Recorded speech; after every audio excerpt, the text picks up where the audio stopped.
आज के सत्संग की शुरुआत करते हैं और इनवाइट करते हैं भावेश अंकल को। भावेश अंकल प्लीज आएं और सत्संग की शुरुआत करें। जय गुरु जी।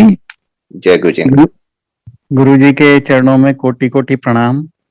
गुरु जी का अनंतम शुक्राना कि उन्होंने हम सभी के जीवन को स्पर्श किया है और अपना साक्षात्कार, अपने दर्शन देकर के हमें हमें एकदम कृतार्थ किया है। मतलब क्या कहें, कृतार्थ कहना भी अपने आप में मतलब ऐसा लगता है छोटा सा शब्द है। थोड़े 1-2 घंटे पहले जब कुणाल अंकल का फोन आया कि आज आप सत्संग करेंगे, तो मैं थोड़ा सा विस्मित था कि मैं क्या सत्संग करूंगा, क्योंकि मैंने उनसे कहा कि मैंने तो अपने सारे सत्संग शेयर कर रखे हैं। उन्होंने कहा नहीं नहीं, कर सकते हैं दोबारा से। पर गुरुजी देखिए, अपने आप ही कोई ना कोई जरिया बना देते हैं, या कोई ना कोई जैसे कहते हैं ना कहीं वो टच कर रहे होते हैं। गुरुजी के प्रति हम सभी की जो जानने की प्यास है, वो चाहे सो कॉल्ड नई संगत हो या पुरानी संगत हो, लोग जो उन्हें 30-40 साल से जानते रहे हों या जो अभी जुड़े हों 3-4 साल से, वो जो प्यास है वो अब अतृप्त प्यास है, क्योंकि गुरुजी का रूप अनंतम है, विशाल है और किसी भी सीमाओं से परे है। आज हमने दिन में अपने घर में सत्संग रखा हुआ था और अभी मैं गुरुजी के दरबार में बैठ करके ही सत्संग कर रहा हूँ। और अभी जब सत्संग की बात हुई तो दो चीजें मेरे तुरंत दिमाग में आई। एक ये कि जो सत्संग होते हैं वो कैसे कैरियर्स ऑफ गुरुजीज ब्लेसिंग्स और कैरियर्स ऑफ गुरुजीज मैसेज या कैरियर्स ऑफ जैसे कहते हैं ना कि क्या सही रास्ता है दिखाने वाले होते हैं। आज से 2 दिन पहले 4 मार्च को मेरे फादर की डेथ एनिवर्सरी थी। मैं थोड़ी देर में बाद में बताऊंगा, क्योंकि गुरुजी के पथ में चलने की मेरी शुरुआत वहीं से हुई थी 1997 में। बट 2 दिन पहले की बात बता रहा हूँ। 2 दिन पहले से भी पहले तो ये जो प्लेटफॉर्म अभी शुरू हुए हैं गुरुजी का आश्रम का, ये वाला जूम प्लेटफॉर्म, और अभी जितना सोशल मीडिया पे गुरुजी के अलग अलग सत्संग सुनने को मिल रहे हैं और जानने को मिल रहे हैं, मेरे ख्याल से हम सभी संगत, नई हो या पुरानी हो, उन्हें लग रहा है अरे ये तो हमें पता ही नहीं था, अच्छा ऐसा भी था, अच्छा ये भी था। तो मैं भी पिछले लगभग 9 महीने से, मैं कह सकता हूँ शायद 99.99% रेगुलरिटी से ये जूम सत्संग पे सत्संग सुनता आ रहा हूँ। किए भी हैं 2 दफे पहले सत्संग किए भी हैं।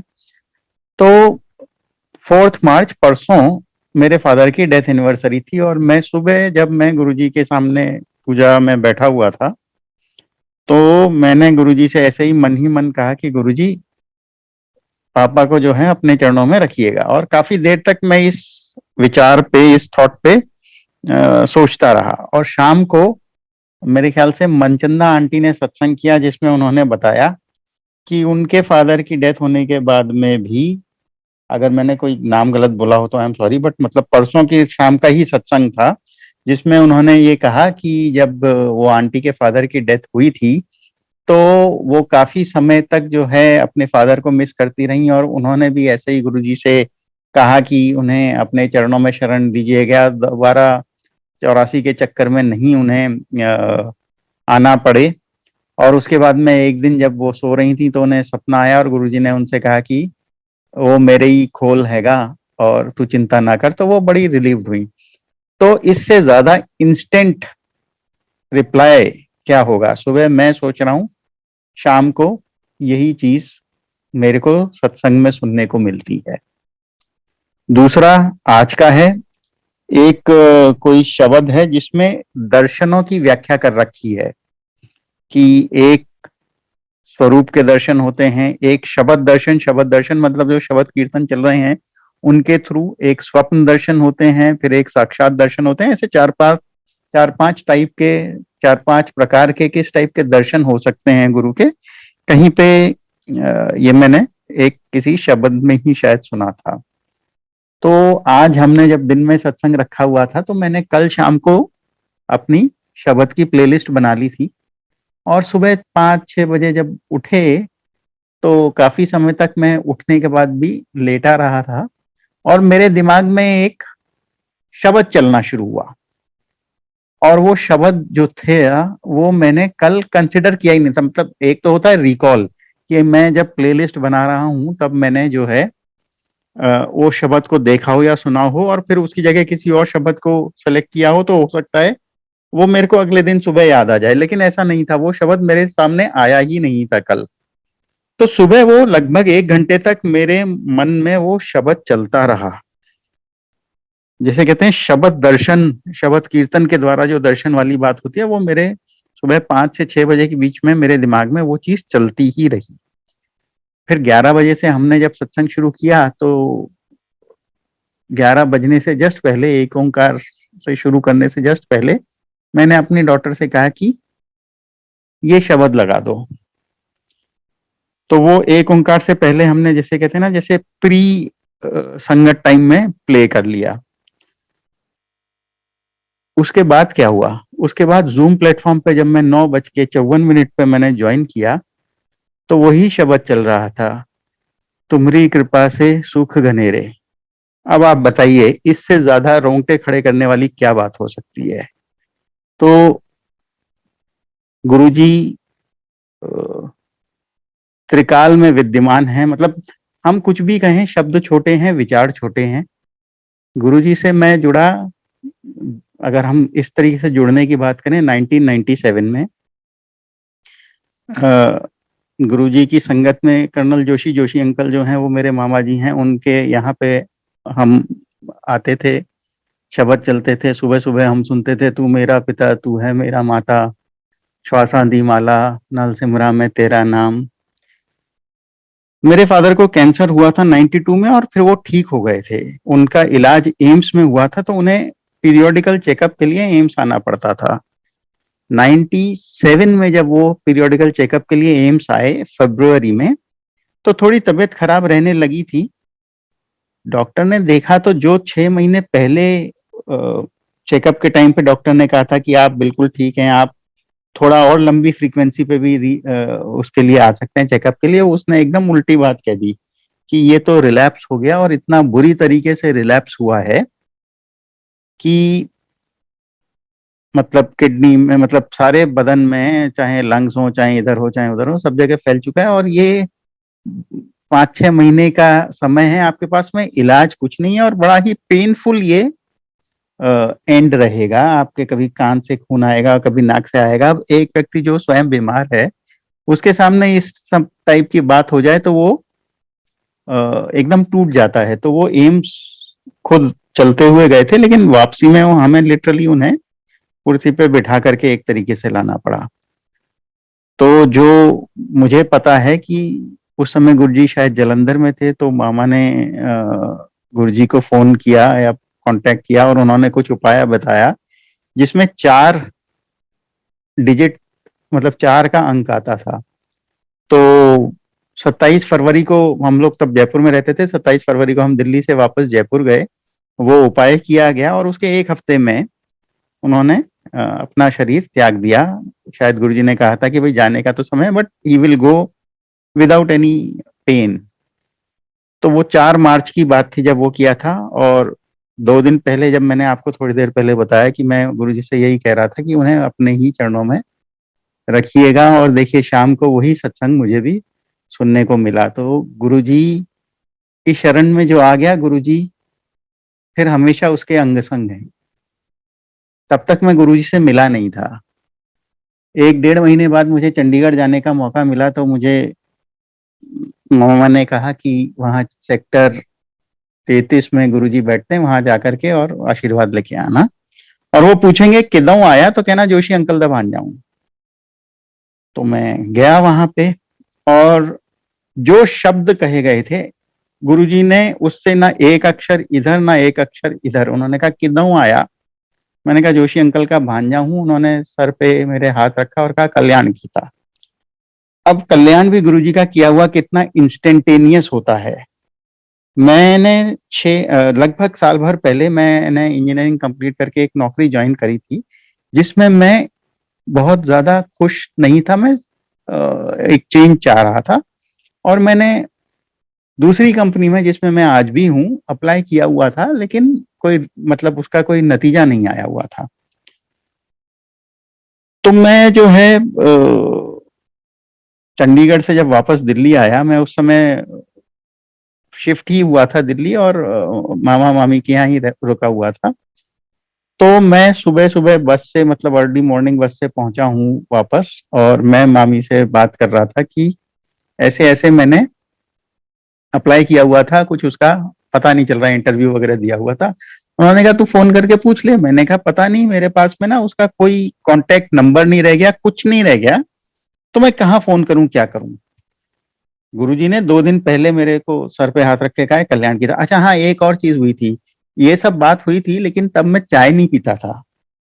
तो वहां पे मुझे चाय प्रसाद दिया गया, तो मैंने चाय प्रसाद पिया ही नहीं। और लंगर का कॉन्सेप्ट सच हमारा शायद घर पे डिस्कस नहीं हुआ था, और मैं कॉलेज से निकला हुआ था। मैंने सोचा था चंडीगढ़ जा रहा हूँ तो सेक्टर 17 घूमूंगा, तो मैंने ना चाय प्रसाद लिया, ना मैंने लंगर प्रसाद लिया। बस हाँ, गुरुजी ने जरूर कल्याण गीता कहा था और मैं निकल गया था वहां से। उसके 2 दिन बाद मैं दिल्ली आया, ये हमारी बातचीत हुई कि पता कर ले, और मैं कह रहा हूँ मेरे पास में कोई कांटेक्ट डिटेल्स नहीं है, कुछ नहीं है। तो उसके बाद में उन्होंने कहा अच्छा ठीक है। थोड़ी देर में मैंने अपनी अटैची वटैची खोली तैयार वैयार होने के लिए, एंड गॉड नोस कहाँ से वो कंपनी का जो इंटरव्यू लेटर था, वो पता नहीं, जो मैं 6 महीने से ढूंढ रहा हूँ, वो सामने पड़ा हुआ है मेरे। मतलब कोई चीज ऐसा हो नहीं सकता कि आप एक ही, you are operating out of a couple of suitcases, और आप रोज नहीं तो हर दूसरे तीसरे दिन में उस चीज को खोल रहे हो, बंद कर रहे हो, और आपके सामने कोई कागज ना आए, और आप क्योंकि ट्रैवल कर रहे हो तो उसे कभी लगा रहे हो, कभी निकाल रहे हो, बहुत सारी चीजें कर रहे हो। बट शायद वो गुरुजी के आशीर्वाद देने तक के समय का इंतजार था। उस लेटर सामने आया, मैंने तुरंत उसी समय फोन किया, और उन्होंने पूछा। मैंने कहा जी ऐसे ऐसे इंटरव्यू हुए थे, तो क्या हुआ। उन्होंने कहा हाँ, अभी हमने 5 मिनट पहले ही रिजल्ट्स डिक्लेयर किए हैं, तो आपका नाम बताओ। मैंने कहा मेरा नाम भावेश है। उन्होंने कहा हाँ जी, आपका तो हो गया है, आपको 1 महीने बाद में ज्वाइन करना है, 15 मई को। वो दिन था 15 अप्रैल। मेरी पुरानी जॉब में मेरा नोटिस पीरियड था ठीक 1 महीने। तो मैंने बस, मतलब आप ये देखिए इतना फर्क हुआ है कि 1.5 घंटे में सारी चीजें हुई। 1.5 घंटे पहले मैं कह रहा हूँ अपनी मामी से कि मेरे को वो कागज नहीं मिल रहा, ये नहीं हो रहा, वो नहीं हो रहा। कागज भी मिल गया, बात भी हो गई, सिलेक्शन भी हो गया, डेट भी कंफर्म हो गई। और उसने कहा 30 दिन में आपको ज्वाइन करना है। मेरी पुरानी कंपनी का नोटिस पीरियड 30 दिन। मैं ऑफिस जाता हूँ रेजिग्नेशन देने के लिए, वो कहते हैं ठीक है जी 30 दिन, तो मतलब 14 मई की शाम को हम आपको रिलीव करेंगे। 14 मई की शाम को मैं रिलीव होता हूँ और 15 मई को मैं ज्वाइन करता हूँ। तो ये सब गुरुजी का जो है, मतलब हम सोच भी नहीं सकते हैं कि ये इस प्लेटफॉर्म, सभी लोग जानते हैं कि गुरुजी महाशिव है। मतलब आज इस चीज को रिपीट करने की जरूरत ही नहीं है। इसके आगे क्या हुआ कि मैं, मेरी फर्स्ट पोस्टिंग जो हुई उस नौकरी में, वो जयपुर हुई। उसके बाद में 4 साल बाद में जो है, अच्छा, ये सब होने के बावजूद मेरे को तुरंत गुरुजी में, जिसे कहते हैं, श्रद्धा नहीं आई या आस्था नहीं आई। और उसके बाद में जब मैं, जब भी दिल्ली आता किसी टूर पे या इस पे, तो सभी लोग घर के एम्पायर स्टेट जा रहे होते, और मैं कोई ना कोई बहाना मार के घर पे रुक जाता, ये सोच के कि आज तो मैं पिक्चर देखूंगा या टीवी देखूंगा या ये करूंगा। और मैं 2 साल तक, 97 से और 99 तक गया ही नहीं गुरुजी के यहाँ पे। फिर मेरी सिस्टर की शादी भी गुरुजी के उससे हुई। उसका डिप्रेशन जो है वो गुरुजी के कृपा से ठीक हुआ। ये, इससे आगे क्या हुआ कि जब शादी हुई उसकी, मैं थोड़ा सा बीच में जंप कर रहा हूँ, तो उसके बाद में जब वो एक दफे दोबारा घर आते हैं, तो वो लोग घर आए और वो गए, तो शाम को जब मैं मोटरसाइकिल पे आ रहा था अपने ऑफिस से घर को, तो एक कुत्ता मेरे बाइक के सामने आ गया। और मेरी स्पीड इतनी तेज थी कि अगर मैं ऑफ बैलेंस होता तो पीछे एक रोडवेज की बस थी और उस दिन मेरा काम तमाम हो जाना था। तो वो समहाउ मैंने दोनों पाँव इधर उधर रख के बैलेंस किया और सब कुछ ठीक हुआ। और एक जो हाईवे की बात है, मतलब उसमें मैं हाईवे पे था, तो जो जैसे जीपों में भर भर के चलाते हैं हाईवे पे, एक जीप भी पास में से निकल रही थी। वो जीप वाले ने लिटरली स्लो करी अपनी जीप और बोला, भाई साहब आज तो आप ना बच गए, नहीं तो आज तो आप गए थे। मैंने कहा हाँ बात तो सही है। तो मेरे रास्ते में, घर के रास्ते में एक राम मंदिर पड़ता था जिसमें मैं बचपन से जाता था, क्योंकि उसके पास में एक बेकरी थी। मुझे खूब खाने पीने का शौक रहा है, तो मैं मतलब जाता रहता था। और जाता था तो घर से यही कह के निकलता था मंदिर जा रहा हूँ, और मंदिर में मत्था टेक के और फिर कुछ खाते पीते थे। तो वो मंदिर रास्ते में पड़ता था, 9:30 बज रहे थे रात के, मंदिर बंद हो चुका था, पट वट सब बंद हो गए थे। वो बंद मंदिर के आगे ही मैंने अपना मत्था टेका। हाँ, तब तक एक चीज जरूर थी कि गुरुजी की जो कैरेक्टरिस्टिक फ्रेग्रेंस है उससे वाकफियत हो चुकी थी। और वो गुरुजी की खुशबू आई एक पल को, तो जो 2 साल 3 साल जो डामाडोल था मन, उसे एक पल से भी कम समय लगा स्थिर होने में। उसके बाद मेरा ट्रांसफर हो गया रेवाड़ी। अब रेवाड़ी ट्रांसफर हो गया तो ज्वाइन करने से पहले मैं आया नैनीताल, मतलब हमारा वो है प्लेस ऑफ बिलोंगिंग। तो मैं और मेरी मदर नैनीताल गए, और सिस्टर की शादी हो गई थी, तो ये भी हो रहा था कि भाई तुम भी शादी करो और ये करो वो करो। तो खैर कुछ हुआ नहीं, नैनीताल से हम वापस आए दिल्ली। तो मामा के यहाँ 2 दिन रुके, वहां से हम फिर गए गुरुजी के यहाँ पे। तो गुरुजी के यहाँ पे गए तो जैसा गुरुजी के यहाँ पे होता था, लंगर प्रसाद किया, उसके बाद सब लोग बैठ गए। लेट तक बैठे रहते थे जब तक कि गुरुजी आज्ञा नहीं देते थे। तो वहां पे मेरी जो मामी है उनकी कजिन सिस्टर भी आई हुई थी। तो पहले तो गुरुजी ने मुझे बुलाया, अपना दायां पाँव दिया, बोले पाँव दबा। फिर उसे बुलाया और बायां पाँव दिया, और उसे भी कहा पाँव दबाओ। और फिर थोड़ी देर में बोला चक चक दे माला, माला पा दे और व्या कर लो। मतलब अब एग्जैक्टली मुझे याद नहीं है, या चक दे माला, जो गुरुजी के यहाँ माला चढ़ाई जाती थी उसकी तरफ इशारा करते हुए कहा कि चक दे माला, और माला चखो और ब्याह कर लो, ब्याह कर लो। तो इस तरीके से गुरुजी ने मेरी शादी करवाई। और हुआ ये कि वो मेरी मामी की कजिन सिस्टर थी, तो उसके बाद में गुरुजी हमेशा मजाक करते थे कि मामा भांजा ने साड़ू बना देता। तो वो मतलब जितनी दफे हम सामने पढ़ेंगे वो गुरुजी का हो जाता था। खैर उस समय तो हमें समझ में नहीं आया कि माला चक दो, मतलब हुक्म तो यही था कि तुरंत उठाओ और तुरंत कर लो। वो हुआ नहीं। हमने 1 साल लगाया अपना सारी चीजें करने में, मतलब जिसे वो कहते हैं ना दुनियावी तरीके से शादी करने में। अगले दिन गुरुजी उस तरफ ही आते थे, वसंत कुंज में मेरे ख्याल से कुछ अपना बाल वाल कटाने या मालिश करवाने कहीं कहीं आए हुए थे। तो वो उनका फोन आया घर पे कि भाई गुरुजी आ रहे हैं। तो मामी ने तुरंत कुछ बना करके दिया कि गुरुजी ऊपर नहीं आने वाले हैं, नीचे ये ले जाओ और वो ये कर करके। तो वो लेकर के मैं उसमें मेरे ख्याल से कोका कोला में नींबू डाल करके और सेंधा नमक डाल करके कुछ दिया। तो पहले तो मेरे को ये कॉन्सेप्ट ही अजीब लगा कि कोका कोला में मतलब सेंधा नमक और नींबू डाल करके कौन पीता है। तो खैर हम गए नीचे। तो मतलब मैं गया नीचे तो गुरुजी गाड़ी में ही बैठे हुए थे। छुई मुई 01 जो गाड़ी थी, CH01 कर करके, CH01M001 गाड़ी का नंबर होता था। कॉन्टेसा थी मेरे ख्याल से, if I am not wrong. तो गुरुजी उसमें बैठे हुए, गुरुजी ने 2 घूंट पी और फिर गुरुजी ने कहा ले पी जा। तब तक भी बुद्धि नहीं आई थी। मैंने सोचा अरे जूठा कौन पीता है। फिर गुरुजी पूछते हैं कि क्या कर रहा है। मैंने कहा जी कुछ नहीं, कि चलो मेरे साथ। मैंने कहा अच्छा, दिन में 2 ढाई बज रहे होंगे। तो खैर मैंने कहा अच्छा ये दे आता हूँ ऊपर। बोले हाँ। तो मैं ऊपर गया। तो मामी ने पूछा ये पिया नहीं गुरुजी ने। मैंने कहा उन्होंने पिया 2 घूंट, फिर कहा पी जा। तो उन्हें बड़ा आश्चर्य हुआ कि पिज्जा कहा तो पिया क्यों नहीं, मतलब फिर खैर फिर सब लोगों ने थोड़ा थोड़ा प्रसाद लिया और मैं गुरुजी के साथ में चला गया एम्पायर स्टेट।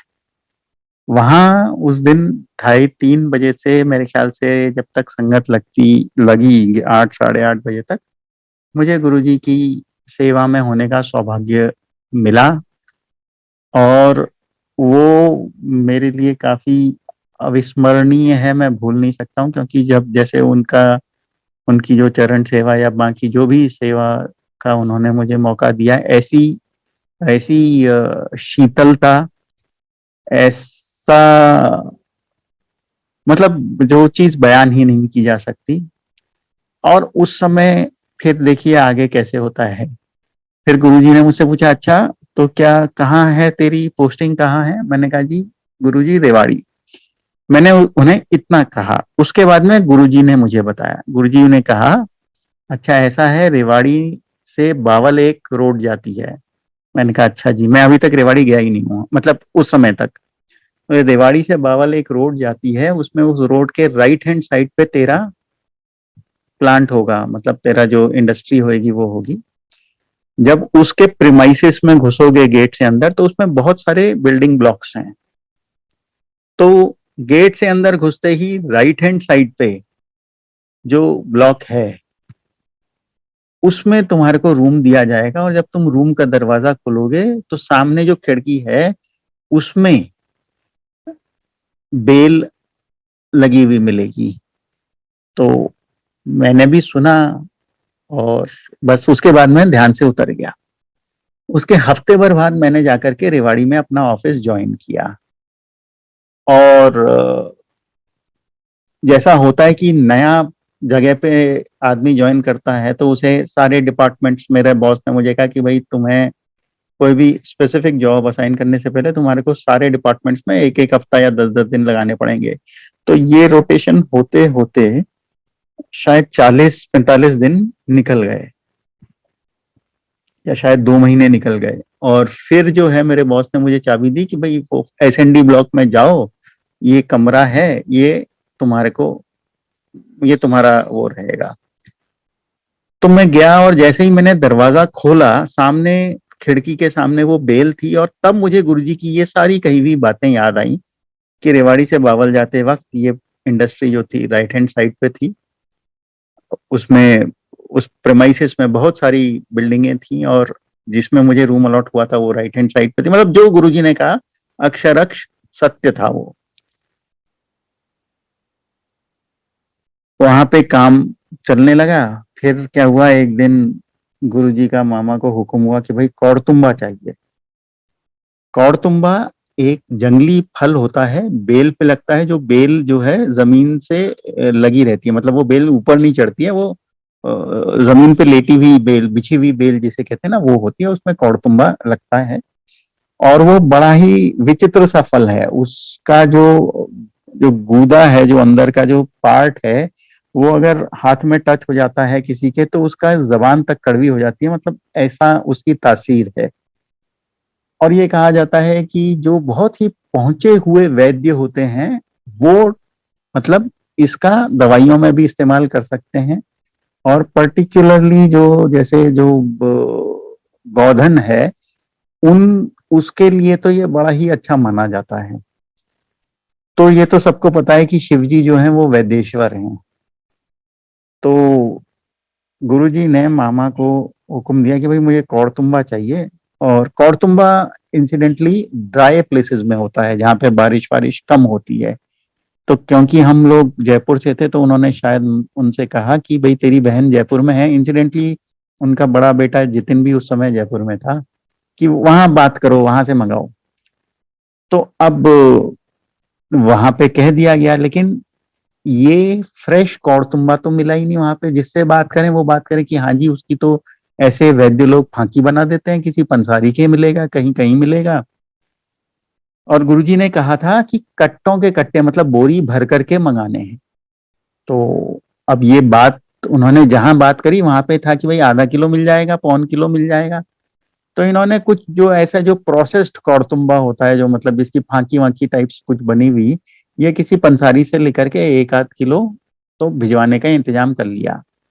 शाम को मेरी अपनी मदर से फोन पे बात हुई। उस समय तो खैर मोबाइल वगैरह इतने हुए भी नहीं थे, ये अर्ली लेट नहीं, मतलब 2001 की बात है शायद। तो रात को मैं फोन करता था घर पे, तो जब मैंने फोन किया तो मेरी मदर ने कहा कि अरे भाई रेवाड़ी भी तो राजस्थान हरियाणा का बॉर्डर है, ड्राई एरिया है, तो तुम देखो वहां पे कौड़तुम्बा मिलता है तो अगले दिन मैंने ऐसे ही, जो मेरा प्लांट था वहां पे, जो लेबर वाला जो कॉन्ट्रैक्टर है, सुबह 8 बजे उसे बुलाया, उससे पूछा यार मेरे को ना, पूरा मैंने उसे एक्सप्लेन किया कि एक ये संतरे के आकार का जंगली फल होता है, हल्का हरा और येलो टाइप के स्ट्राइप्स होते हैं उसमें, तो वो चाहिए।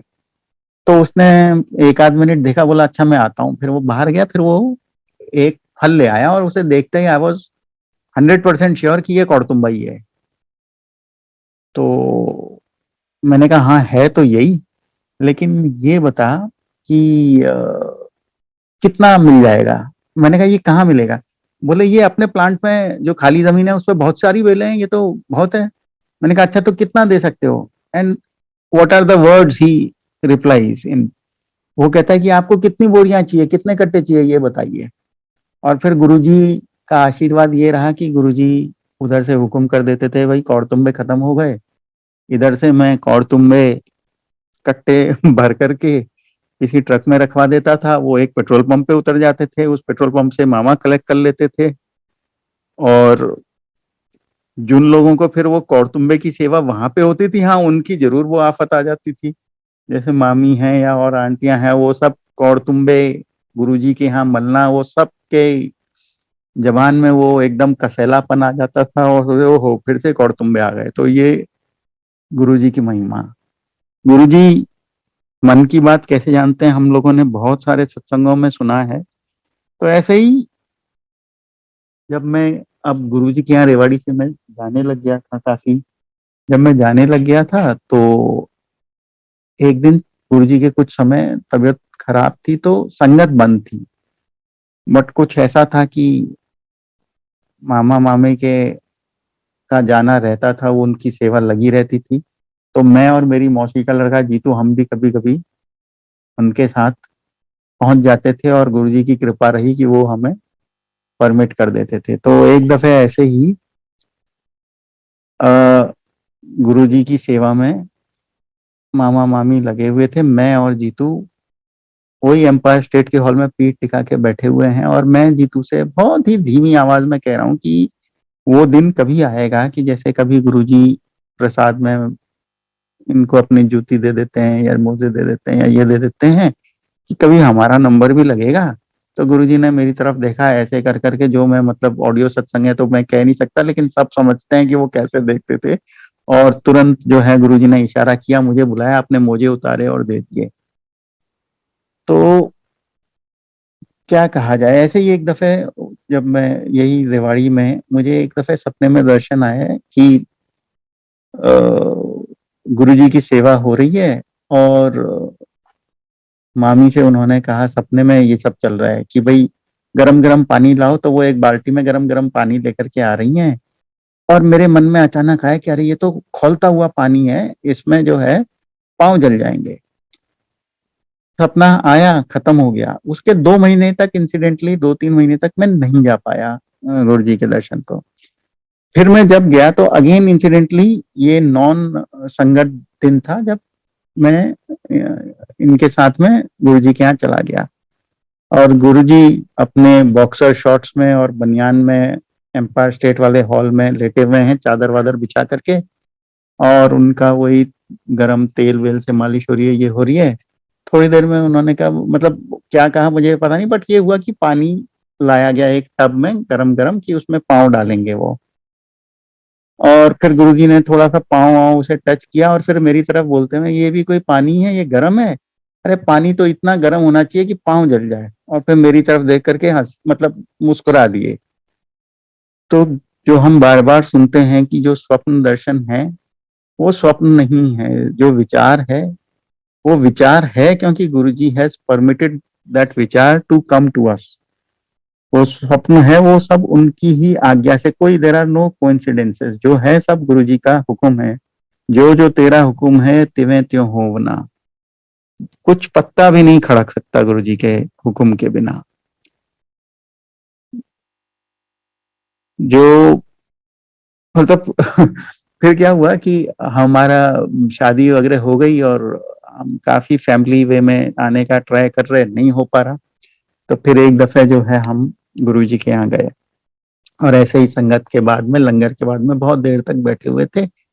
रात को 2-3 बजे फिर मैं, मेरी वाइफ और मामा और एक और अंकल थे, डॉक्टर शर्मा होते थे एम्स के, जहां तक मुझे याद है। केवल हम 4 लोग गुरुजी के कमरे में, और गुरुजी ने फिर वही मुझे कह दिया कि भाई तू पाँव दबा। मेरी वाइफ से कहा तुम पेट दबाओ, और आंख में जलन हो रही है, वहां पे कुछ आलू या खीरे रखवाए और ऐसे करके। और मेरी वाइफ से कह रहे हैं ये तू क्या हल्के हाथ से पेट दबा रही है, जोर से दबा, यहाँ ऐसे कुछ नहीं होता मुझे यहाँ पे। तो वो खूब जोर जोर से दबा रही है। फिर दूध प्रसाद हम दोनों को दिया, सबको दिया, मतलब 3-4 लोग जो भी थे, मेरी मदर भी थी, हाँ, तो सबको दिया। और फिर कहा अच्छा जाओ। और फिर उस समय मेरी मामी को और 1-2 आंटी और थी संगत की, वो उनको उन्होंने डुगरी भेजा हुआ था। तो अगले दिन डुगरी उनकी बात हुई, तो वो मामी से कहते हैं कि जा तेरी बहन का काम कर दिया। और 15 दिन बाद में जो है प्रेगनेंसी टेस्ट पॉजिटिव। अब ड्यू डेट जो थी वो मेरी वाइफ की दी गई 4 जून। तो हम कितना ही, मतलब हमारी आंखें बंद रहती हैं, जो जो बात हमने इस प्लेटफॉर्म पे और लगभग सभी सत्संगों में कई दफे सुनी है कि गुरुजी कहते थे मांगो मत मन्नो। लेकिन हम तो वो हैं, मतलब इंसान ही हैं, तो हम ट्रांजैक्शनल अप्रोच में आ जाते हैं। तो मेरे दिमाग में आया कि अरे डिलीवरी डेट नजदीक आ रही है, चलो गुरुजी का आशीर्वाद लेने चलते हैं। तो 31 मई 2005 को मैं जो है एक ऑफिशियल टूर बनाया दिल्ली का, एक कस्टमर से मीटिंग करने का। डिफेंस कॉलोनी में उसका ऑफिस था, और मैं जयपुर में, हमारी दोबारा वापस ट्रांसफर जयपुर हो गया था, तो मुझे जयपुर से दिल्ली आना था। तो मैं सुबह अपनी वाइफ से कह करके निकला कि भाई ठीक है मैं जा रहा हूँ, मीटिंग करूंगा, पहले रेवाड़ी जाऊंगा, रेवाड़ी से कौड़तुम्बे लेऊंगा, मीटिंग करूंगा, फिर गुरुजी के यहाँ जाऊंगा। ट्यूसडे का दिन था, तो अगेन नॉन संगत डे था, तो गुरुजी के यहाँ जाऊंगा, कौड़तुम्बे किचन में दे करके और फिर वापस आ जाऊंगा। और अगर मैं लक गुरुजी ने आज्ञा दे दी तो दर्शन कर लूंगा। तो मैंने रेवाड़ी फोन कर दिया, उन्होंने कौड़तुम्बे इकट्ठे कर लिए, मैं रेवाड़ी गया, कौड़तुम्बे लिए, फिर डिफेंस कॉलोनी में कस्टमर के साथ में मीटिंग करी। ये सब होते होते मैं लगभग 3-3:30 बजे एम्पायर स्टेट पहुंचा। तो सुदामा भैया किचन में थे, तो उनको मैंने कहा जी कौड़तुम्बे लाया हूँ। तो तब तक वो, उनको ध्यान था ही कि भाई कौड़तुम्बे ऐसे करके आते जाते रहते हैं। उन्होंने कहा अच्छा 1 मिनट रुको, मैं पूछ लेता हूँ गुरुजी से। तो वो गए होंगे, गुरुजी साथ साथ ही बाहर आ गए। और किवें आया? मैंने कहा गुरुजी कौड़तुम्बे लेके आया सी, आपका आशीर्वाद देने आए सी, दर्शन करने आए सी, कौड़तुम्बे लेके आए सी, कुछ ऐसा मैंने कहा। गुरुजी बोलते हैं अच्छा तू तो मीटिंग करने आया था, तो अब कौन, मतलब भगवान के सामने कौन क्या छुपा सकता है कि हाँ बहाना मीटिंग का लेकर के आए थे। फिर बोले अच्छा एक काम कर, इसमें से 9 कौड़तुम्बे निकाल, अच्छे हिष्ट पुष्ट कौड़तुम्बे। मैं कहा अच्छा जी। तो मैंने छांट करके 9 कौड़तुम्बे निकाले। फिर सुदामा भैया से कहा कि ये खरल दे दो इसको। खरल होता है जिसमें चीजें पीसते हैं। और मुझसे कहा इसकी चटनी बना। अब मैं तो टोटली परप्लेक्स्ड। तो फिर गुरुजी खूब जोर जोर से हंसने लग गए और कहते हैं इसके बस की बात नहीं है। सुदामा भैया से कहा तुम ही बनाओ।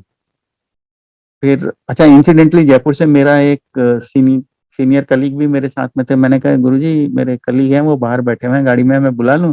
बोले नहीं। अच्छा, मैं वाइफ से कह के आया था कि हम निकल जाएंगे तो 7-8 बजे तक मैं पहुंच जाऊंगा, खाना रात का घर पे ही खाऊंगा। गुरुजी ने कहा नहीं, अभी वापस जाओ बड़े मंदिर, वहां जाओ सत्संग करो और 6:30 के बाद निकलना जयपुर के लिए।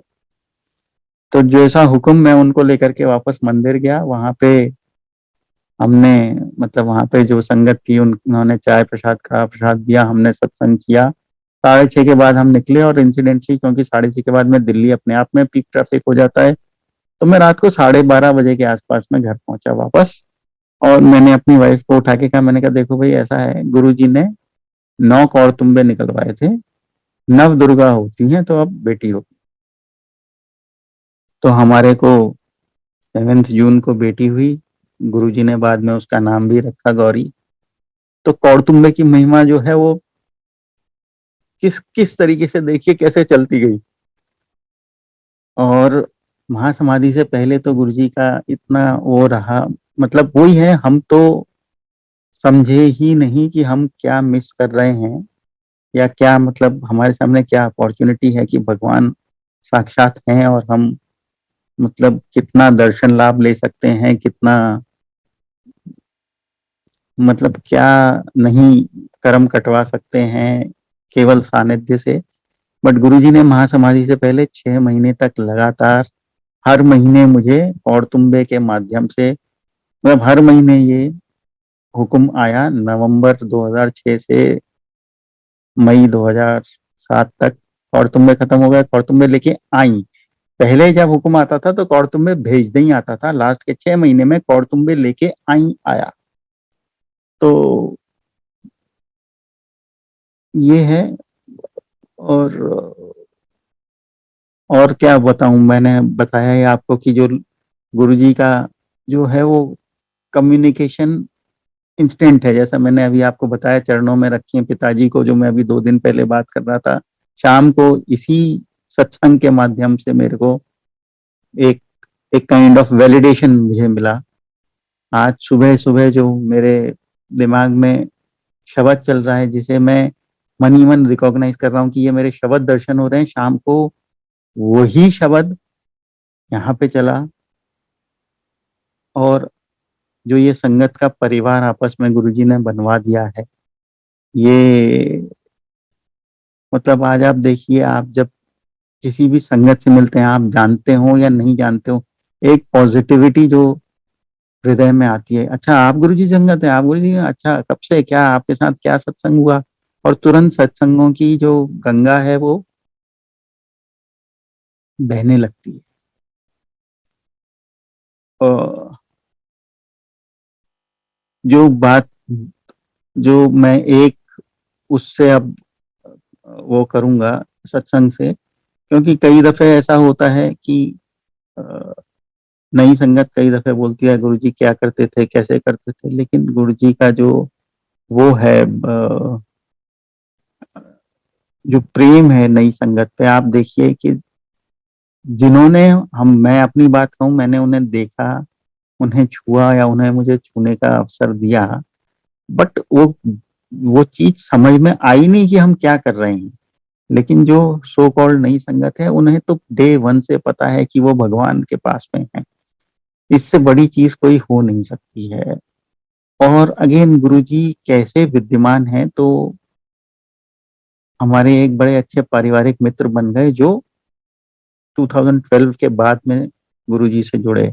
मैं अहमदाबाद में पोस्टेड था और उनका जो है गॉल ब्लैडर रिमूवल का ऑपरेशन होना था। तो सैटरडे को ऑपरेशन था, फ्राइडे को मैंने अपनी वाइफ से कहा कि भाई वो भी 2-3 लोग हैं, मतलब दोनों हस्बैंड वाइफ और बेटी है छोटी, तो ऐसा करेंगे कि हम कल चले जाएंगे ऑपरेशन के टाइम पे, ताकि कुछ भी काम हो, मदद हो तो हम अ, कुछ हाथ बढ़ा सकें। रात को मुझे सपना आता है कि एक मूंज की चारपाई पे गुरुजी बैठे हुए हैं और सामने एक आकृति काले लवादे में बैठी हुई है, और गुरुजी के साइड पे एक लंबा सा लठ पड़ा हुआ है।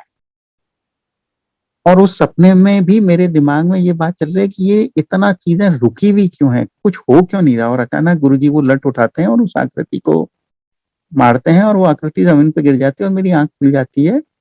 और सुबह 5, 5:30, 6 बजे का टाइम है, और मैं घबरा जाता हूँ, क्योंकि देखिए काले रंग को हम एक थोड़ी सी अनहोनी सी चीज से एसोसिएट करते हैं। खैर, हम हॉस्पिटल गए, अहमदाबाद के शेल्वी हॉस्पिटल में, जो अहमदाबाद का सबसे नामी हॉस्पिटल है, वहां पे उनका ऑपरेशन होना था।